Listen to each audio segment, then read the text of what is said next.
السلام عليكم ورحمة الله وبركاته.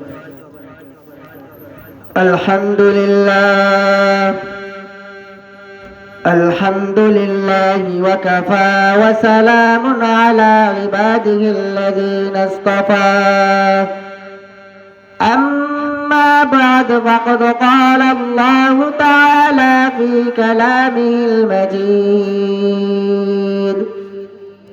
والفرقان الحميد.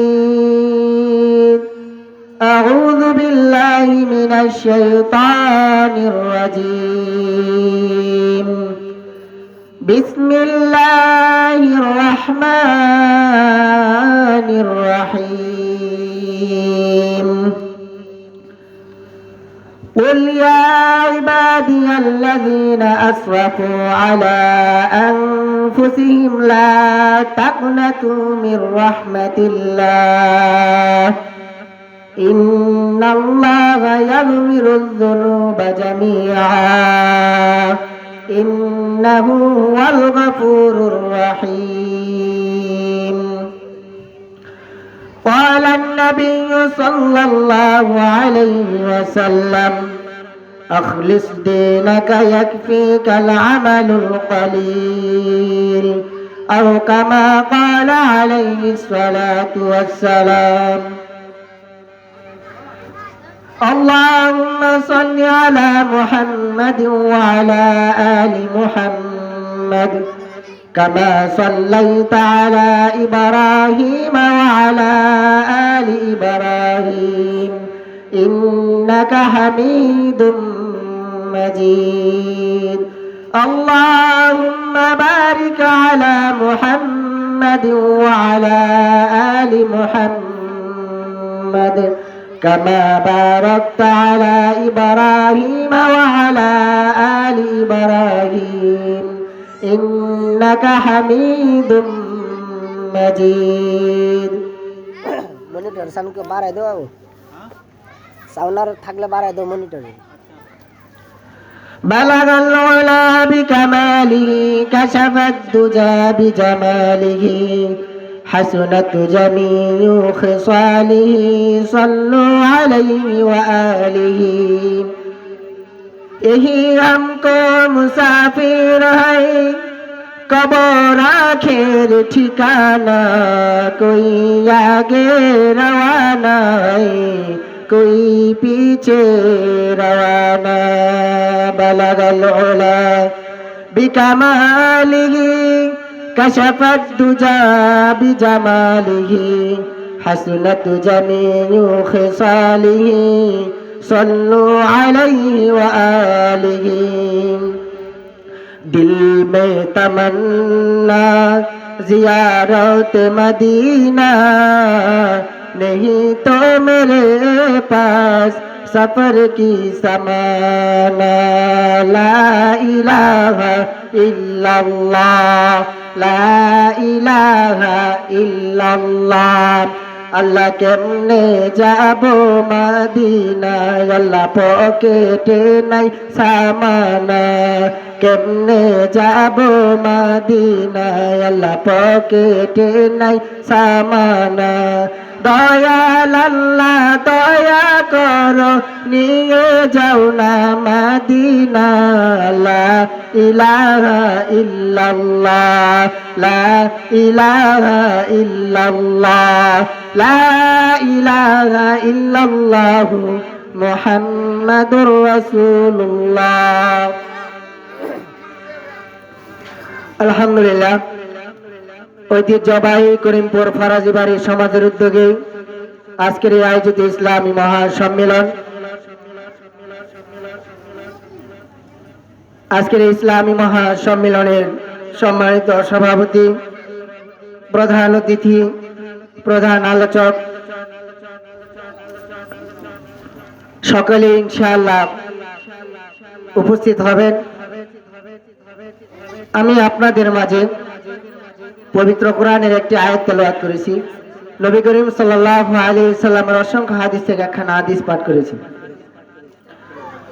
মুহতারাম হাজিরিন, আল্লাহ পাক রব্বুল আলামিন পবিত্র কোরআনে ইরশাদ করেন, قل يا عبادي الذين أسرفوا على أنفسهم আল্লাহ পাক রব্বুল আলামিন বলেন, হে পৃথিবীর মানুষ, হে নবী আপনি আপনার উম্মতদেরকে জানিয়ে দিন, যারা নিজেদের উপরে জুলুম করেছে, যারা নিজেদের অন্তরকে, যারা নিজেদের রূহকে জুলুম করে পাপ করে নিজেদেরকে পুরো শেষ করে দিয়েছে, তাদেরকে আপনি বলে দিন, লা তাকনাতু মির রাহমাতিল্লাহ, তোমরা কখনো আল্লাহ তাআলার রহমত থেকে নৈরাশ হয়ো না, আল্লাহ তাআলার রহমত থেকে কখনো তোমরা বিচ্যুত হয়ো না, তোমরা কখনো এই আশা করো না আমার প্রতি আল্লাহ তাআলা মনে হয় রহমত করবেন না, আমার প্রতি হয়তো আল্লাহ তাআলা ক্ষমা দৃষ্টি দেখবেন না, তোমরা কখনো আল্লাহ তাআলার রহমত থেকে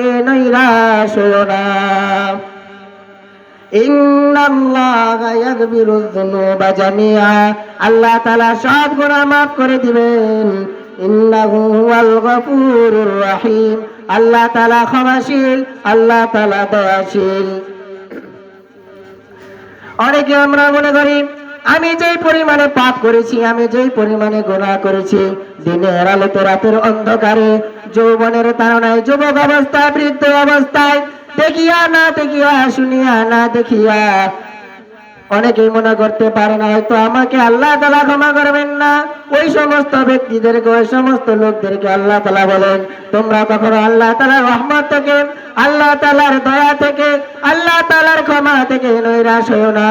তোমাদের গুনাহ যদি পাহাড় পরিমাণ উঁচা হয়, তোমাদের গুনাহ যদি সাগরের পানির পরিমাণ হয়ে যায়, তবুও খালিস দিলে, তওবা করলে, আল্লাহ তাআলার দিকে ফিরে আসলে 1 সেকেন্ডের সময় লাগবে না, আল্লাহ তাআলা তোমাদের গুনাহকে মাফ করে দিবেন। সুবহানাল্লাহ। আল্লাহ তাআলা অবশ্যই আমাদেরকে মাফ করবেন, তবে মাফ চাওয়ার মতো চাইতে হবে। শুধু অন্তরে তওবা করলাম আবার গিয়ে গুনাহে লিপ্ত হয়ে গেলাম তা হবে না, মুখে বললাম তওবা করলাম আবার গিয়ে গুনাহে লিপ্ত হয়ে গেলাম তা হবে না। তওবা করতে হবে, তওবা করতে হবে, তারপরে আল্লাহ তাআলা মাফ করে দিবেন। মুহতারামিন ও পর্দার অন্তরালের মা ও বোনেরা, আল্লাহ পাক রব্বুল আলামিন পূর্ববর্তী নবীদেরকে অনেক হায়াত দিয়েছিলেন, অনেক বছর বাঁচত তারা। পূর্ববর্তী উম্মতেরা অনেক আমল করত, অনেক ইবাদত করতে পারত। আল্লাহ পাক রব্বুল আলামিন আমাদের উম্মাহ, আমার নবী, আপনার নবী, প্যারা নবী হযরত মুহাম্মদ সাল্লাল্লাহু আলাইহি ওয়াসাল্লামকে এমন কিছু গুরুত্বপূর্ণ রাত্রি যাপন দিয়েছেন, এমন কিছু গুরুত্বপূর্ণ দিন দিয়েছেন, এমন কিছু গুরুত্বপূর্ণ মুহূর্ত দিয়েছেন। ওই মুহূর্তগুলোর মধ্যে যদি আমরা ইবাদত করতে পারি, ওই রাত্রিগুলো যদি আমরা ইবাদতে কাটিয়ে দিতে পারি, তাহলে পূর্ববর্তী জামানার লোকেরা 1000 বছর, 2000 বছর, 500 বছর ইবাদত করেছে, এই নেকি অর্জন করেছে। আমরা ওই এক রাত্রি ইবাদত করার কারণে আল্লাহ তাআলা এর চেয়ে বেশি আমাদেরকে নেকি দিয়ে দিবেন। তবে ওটা হলো নফল, আমাদেরকে ফরজ ঠিক রাখতে হবে। 5 ওয়াক্ত নামাজ জামাতের সাথে আদায় করতে হবে, রমজান মাসে রোজা রাখতে হবে, হজ ফরজ হলে হজ করতে হবে, যাকাত ফরজ হলে যাকাত দিতে হবে, পর্দা করতে হবে। যত অত্যাবশ্যকীয় আমল আছে সবগুলো করার পরে যদি আমরা এই দিনগুলি, আমরা এই রাত্রিগুলি, আমরা যদি এই মুহূর্তগুলি আমলে কাটিয়ে দিতে পারি, আল্লাহ তাআলার কাছে আশা করা যায় পূর্ববর্তী লোকেরা 1000 বছর ইবাদত করে যে সওয়াব অর্জন করেছে, আমরা এর চেয়ে বেশি একদিনের সওয়াব অর্জন করতে পারবো। এই জন্য আমাদের চলতেছে এখন শাবান মাস, সামনের শুক্রবারে হলো শবে বরাত। এই শবে বরাত হলো একটি দিন, শবে বরাত, শবে কদর হলো আমাদের উপর আল্লাহ তাআলা বোনাস হিসাবে দিয়েছেন। এই জন্য এই রাত্রিগুলিতে আমাদেরকে ইবাদত বন্দেগী করতে হবে। অনেকেই মনে করে শবে বরাতের রাতে ইবাদত করে, শবে বরাতের সারা রাত্রি নামাজ পড়ে, শবে বরাতের রাত্রে সারা রাত্রি তাসবিহ জপে, কোরআন পড়ে, আবার পরের দিন থেকে শুরু হয় ফরজ নামাজ ছাড়া। তাহলে কিন্তু হবে না বন্ধুরা, ও পর্দার অন্তরালের মা ও বোনেরা, ও যুবক ভাইয়েরা, নেক আমল ছাড়া কিন্তু কবরে কোনো গতি নাই। নেক আমল ছাড়া যদি আমরা কবরের দুনিয়ায় যাই, তাহলে কিন্তু আমাদের আর বাঁচার কোনো উপায় নাই। কবরের রাত্রিটা কেমন হবে, কবরের রাত্রিটা কেমন হবে, কেমন হবে আমার প্রথম দিন যখন আমাকে কবরে শুয়ে রাখা আসবে, রেখে আসবে, যখন আমাকে কবরে শুয়ে রেখে আসবে, আল্লাহু আকবার, আল্লাহু আকবার, দুইজন ফেরেশতা আসবে, দুইজন ফেরেশতা এসে আমাকে প্রশ্ন করবে, মার রব্বুকা, তোমার রবকে, মান দিনুকা, তোমার দিন কি, তোমার ধর্ম কি, দুনিয়াতে তোমার ধর্ম কি ছিল, মান নাবিয়ুকা, তোমার নবী কে, তোমার নবী কে ছিল, যদি আমি নেককার হই, যদি আমি ইমানদার হই, আল্লাহ পাক রব্বুল আলামিন ওই কঠিন মুহূর্তে ওই ফেরেশতাদের মুখের উপর জবাব আমার মুখ দিয়ে বের করে দিবেন। আর যদি আমি বদকার হই, আর যদি আমি গুনাহগার হই, আর যদি আমি নাফরমান বান্দা হই, তাহলে আমি লা আদ্রি ছাড়া আর কোনো জবাব নাই। ফেরেশতারা বলবে, আল্লাহ আল্লাহ, এই বান্দা তো বলতেছে কিছুই জানে না। আল্লাহ পাক রব্বুল আলামিন ডাক দিয়া বলবে, ফেরেশতারা, ও মিথ্যা কথা বলতেছে, ও সব জানে, ও দুনিয়ার জমিনে দম্ভ করে চলতো, দুনিয়ার জমিনে অহংকার করে চলতো, দুনিয়ার জমিনে নামাজ পড়ে নাই, রোজা রাখে নাই, হজ করে নাই, যাকাত দেয় নাই, দুনিয়ার জমিনে আমার নাফরমানি করেছে, দুনিয়ার জমিনে পাপ কাজে লিপ্ত থাকতো, দুনিয়ার জমিনে শিরিক করেছে, সুতরাং তার আযাব এখন থেকেই শুরু হবে। আর আযাবটা কিরকম হবে, আযাবটা কিরকম হবে, দুই পাশের মাটি এমন জোরে চাপ দিবেন, এক পাজরের হাড় আরেক পাজরের উপরে ঢুকে যাবে। আল্লাহু আকবার, আল্লাহু আকবার। ওই কঠিন আযাবের কথা স্মরণ করে হলো আমাদেরকে ইবাদত করা দরকার। এই জন্য আল্লাহ পাক রব্বুল আলামিন যেহেতু আমাদেরকে হায়াতে রাখছেন, কোন দিন মরণ এসে যায় আমরা জানি না, আমাদের কোন দিন মৃত্যু হয়ে যাবে আমরা তাও জানি না। সময় থাকতে থাকতে সময়ের কদর করা দরকার।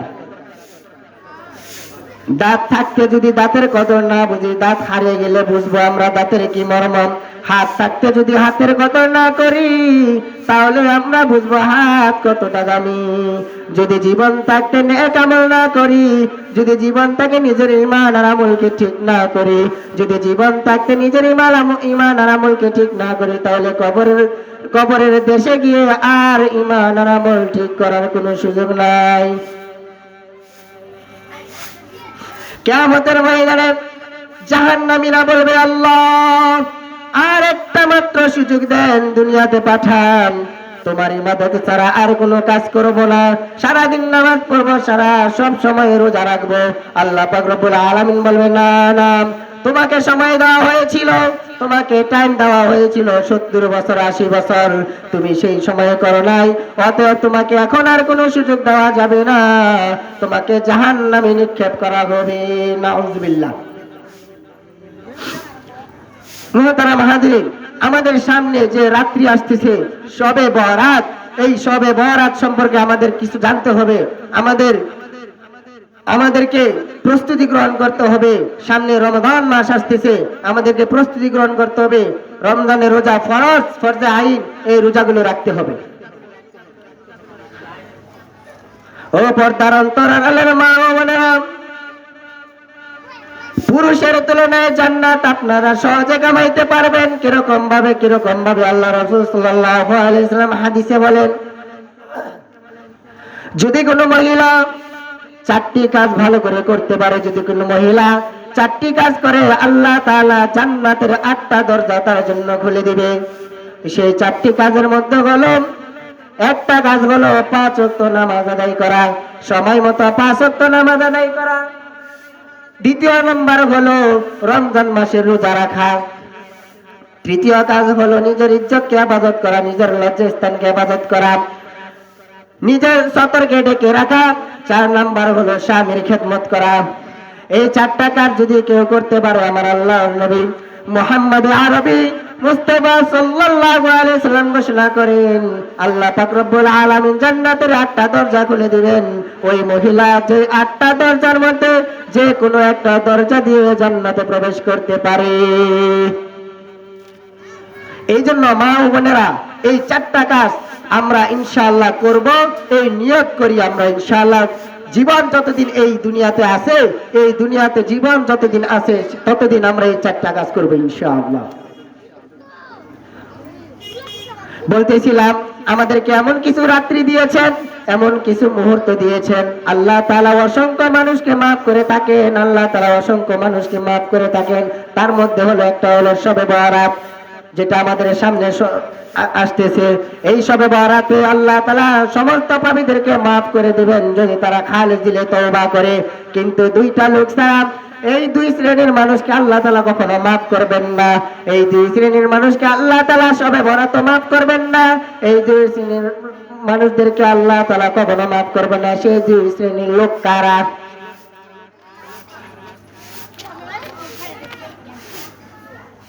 মুআয ইবনে জাবাল রাদিয়াল্লাহু তাআলা আনহু থেকে বর্ণিত, সহিহ ইবনে হিব্বান 5665 নম্বর হাদিসে আল্লাহ রাসূল সাল্লাল্লাহু আলাইহি ওয়াসাল্লাম বলেন, ইন্নাল্লাহা ইয়াত্তালিউ আলা খালকিহি লাইলাতান নিসফি মিন শাবান ওয়া ইয়াগফিরু লিজামি'i খালকিহি ইল্লা লিমুশরিকিন ওয়া মুশাহিন।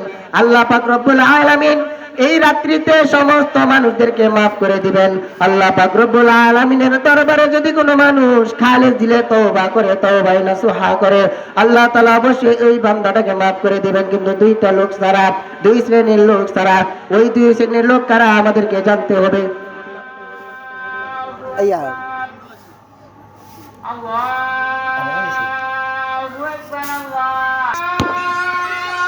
ওই দুইটা শ্রেণীর লোক হলো, একটা হলো শিরিককারী, আল্লাহ তাআলার সাথে যে শিরিক করেছে, আর একটা হলো হিংসাকারী, অপর ভাইয়ের ভালো থেকে যে হিংসা করে, ওই হিংসাকারীকে আল্লাহ তাআলা কখনো মাফ করবেন না। আরেকটা হলো শিরিককারী, শিরিককারীকে কখনো মাফ করবেন না। এই শিরিক কিভাবে হয়ে যায়? আল্লাহ রাসূল সাল্লাল্লাহু আলাইহি ওয়াসাল্লাম বলেন, এমন একটা জামানা আসবে, এমন একটা মুহূর্ত আসবে, এমন একটা যুগ আসবে, যে যুগের মধ্যে হাতের মধ্যে জ্বলন্ত অঙ্গার রাখা সহজ হবে, কিন্তু ঈমানটাকে হাতে রাখার মধ্যে সহজ হবে না। এই জামানাটা হলো আজকে এই জামানা। এটা হলো শেষ জামানা। আজকে আমরা চক্ষু খুললে দেখতে পাই হাতের মধ্যে জ্বলন্ত অঙ্গার রাখা সহজ, কিন্তু আমার ঈমানটা হেফাজত করা সহজ হচ্ছে না। কিভাবে আমার ঈমানটা চলে যাচ্ছে একটু খেয়াল করলেই বুঝবেন। আমি কখন আল্লাহ তাআলার সাথে কাউকে শরীক করে ফেললাম? আমি মাজারে গিয়ে যদি সেজদা করলাম, মাজারে মৃত ব্যক্তির লোকের কাছে যদি কিছু আমি চাইলাম, বাবা আমার একটা সন্তান দেন, আমার তো সন্তান নাই। বাবা আমার একটা সন্তান দেন, আমার তো সন্তান নাই। আমার তো ছেলে নাই, ছেলে দেন। আমার তো মেয়ে নাই, মেয়ে দেন। ব্যবসায় ভালো হচ্ছে না, ব্যবসায় বরকত হওয়ার জন্য আমাকে দোয়া করেন। বাবা আপনি আমার ব্যবসায় কি করেন, ব্যবসা যাতে ভালো হয়, আমার সেই কি করেন, সাহায্য করেন। বাবার কাছে চাইলে হবে? সরাসরি আল্লাহ তাআলার সাথে শিরিক হয়ে যাবে। এই লোকটা তওবা না করে যদি মৃত্যুবরণ করে, ওর কোনো জানাজাও নাই, ও হলো মুশরিক, মুশরিকদের কাতারে চলে যাবে। নাউজুবিল্লাহ। আল্লাহর সাথে কাউকে শরীক করা যাবে? কখনোই না। আল্লাহ তাআলার সাথে কাউকে শরীক করা যাবে না। এই শিরিককারীকে আল্লাহ তাআলা শবে বরাতের রাত্রি তো মাফ করবেন না। আরেকটা হলো হিংসাকারী। আমার অপর ভাই সে কি ভালো করে চলতেছে, দুই তলা বিল্ডিং বানছে, আমি কেন মানতে পারি না? আমি কেন মানতে পারি না? এই জন্য হিংসা করা যাবে না। হিংসাকারীকে আল্লাহ তাআলা মাফ করবেন না। এই জন্য শিরিক আর হিংসা থেকে আমাদেরকে মুক্ত থাকতে হবে। বিশেষ করে শিরিক থেকে, শিরিক করে যদি আমি দুনিয়া থেকে চলে যাই, তাহলে আমার আযাব যেই শুরু হবে, এর কোনো আর শেষ নাই, শেষ নাই। শিরিক শেষ, শিরিকের শাস্তি ভয়াবহ, অত্যন্ত ভয়াবহ। এই জন্য সূরা কোরআন শরীফের মধ্যে একটা সূরা আছে, সূরা লোকমান। লোকমান হাকিম অনেকে বলে নবী, অনেকে বলে নবী না। এই লোকমান তার ছেলেকে নসিহত করতেছে, ইয়া বুনাইয়া লা তুশরিক বিল্লাহ, হে আমার ছেলে তুমি কখনো আল্লাহ তাআলার সাথে কাউকে শরীক করবে না। ইন্না শিরকা লাযুলমুন আযীম, নিশ্চয় শিরিক এমন একটা পাপ যেটা কখনো আল্লাহ তাআলা কখনো ক্ষমা করবেন না। এই জন্য সর্বদা আমাদেরকে দোয়া করতে হবে আল্লাহ তাআলার কাছে, আল্লাহ তাআলা যেন আমাদেরকে শিরিক থেকে পবিত্র রাখেন, কুফর থেকে পবিত্র রাখেন, ঈমান আর আমলকে ঠিক করে যেন আল্লাহ তাআলা আমাদেরকে এই দুনিয়া থেকে বিদায় নিয়ে কবরের দেশে যাওয়ার তৌফিক দান করেন। ওয়া আখির দাওয়ানা আলহামদুলিল্লাহি রাব্বিল আলামিন। আসসালামু আলাইকুম।